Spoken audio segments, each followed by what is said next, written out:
Hello ladies and gentlemen, welcome back to the channel where today we're going to be testing out the new DJI RS3. Now this is a 2-year-old gimbal, but it's by far the best one I've used because it's the only one I've been able to use. This is actually my college's, so I do actually have to give it back eventually. But I've got a few days to test it out, try all the features, see what it is, so I thought may as well make a video out of it. So in today's video, all I'm going to do is try my best to create a cinematic sequence of sort with this gimbal and just push it to the most of its capabilities. But with that said, let's go make a cinematic sequence.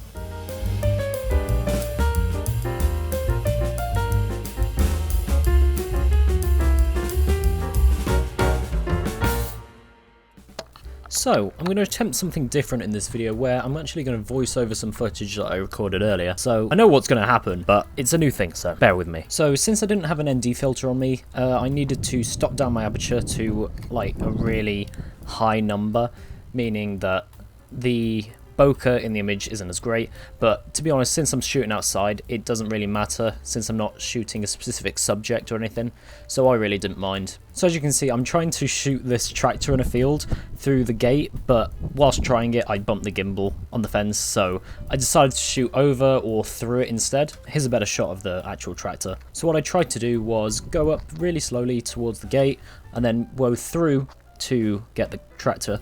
And looking back at the footage, it's not too bad. I could definitely have walked a bit more slowly, and the only problem with this setup is that the Canon 1300D isn't that great for video recording. Yeah, you can get some really good footage with it, but for this kind of stuff, it doesn't work as great. But a good photographer or videographer doesn't blame their gear. It's definitely me who's probably not got the right settings correct or something like that. But what I'm trying to do here is try out the 3D Roll 360 mode. It's a jumble of a name. What it does is it rolls the camera on its axis to create a spinning video. So looking back at the footage, I can definitely see I really need to move a lot more carefully when using the gimbal, because you can see my up and down movement when I walk or run. To be honest, this mode creates a really interesting and unique perspective. So if I ever do get a chance to use the gimbal again, I'll definitely take it into account and try and incorporate it into another one of my videos. What I'm trying here is to see how I can sort of stabilize when nearer to the ground, and then me sort of ninja walking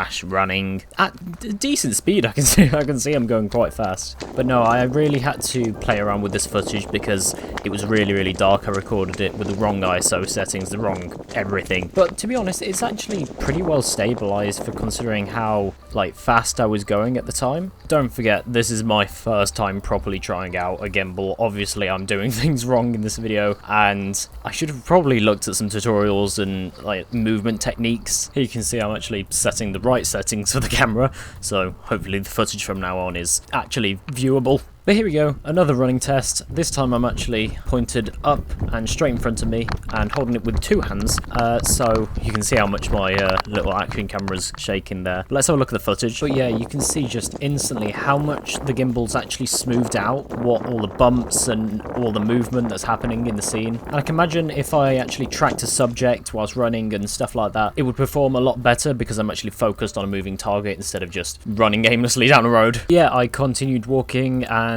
found a little robin on a branch, so I started recording naturally and went round to see if I could capture some footage, and she actually stayed there for quite a while before flying into the bush, and this is the video that I captured. I then attempted something quite different, where I locked the gimbal position so it's looking to the right of me, and then sort of held it to the left looking at my legs, so it's sort of a walking tracking shot. But obviously if you're doing this with a subject, then you'll be able to get a bit further away and be more controlled with your positioning. But yeah, I had a little bit of a struggle trying to unlock the gimbal here because the touchscreen wasn't working properly, but I eventually got it to unlock, and then this is the footage that I managed to achieve. Now, I'm sure you'll immediately notice what's wrong with this shot.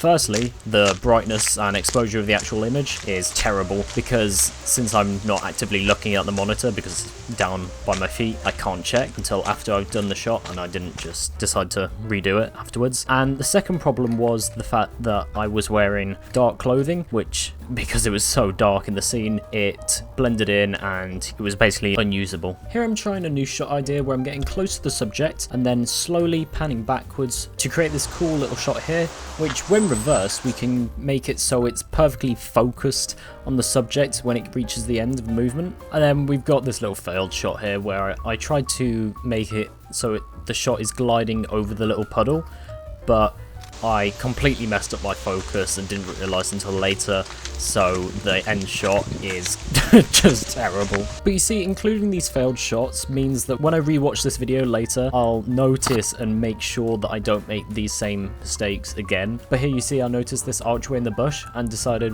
wouldn't it be cool if I made a follow-through shot to go through the bush? So I tried, and I'm not sure how the footage turned out. Let's have a look. So looking back, I definitely should have framed this shot a bit wider than it was, but to be honest, with the gimbal it did keep it nice and smooth and steady through, so props to that. And then finally on my walk home I tried out the selfie mode that's on the DJI RS3, where it turns around and faces you, but this is how this shot turned out. I framed it a bit too zoomed in, but to be honest it worked alright. But like you saw in the first shot, I tried it out in my garden later on and it turned out like perfect. So I think for vlogging this could be definitely a really good stabilizer. However, for my camera, since it's not got autofocus on video, it might not do as well. So it's been a few weeks since I last used the gimbal, and to be honest, it's a really good piece of kit. Obviously in that video, well, the video that you've just watched, I have no clue what I'm doing, but at college I've used it a bit more and I've started to realise the potential of shot types and different camera angles I can get with it, especially in the video work. The tracking shots have been amazing. I wonder if I can like pull one up right now.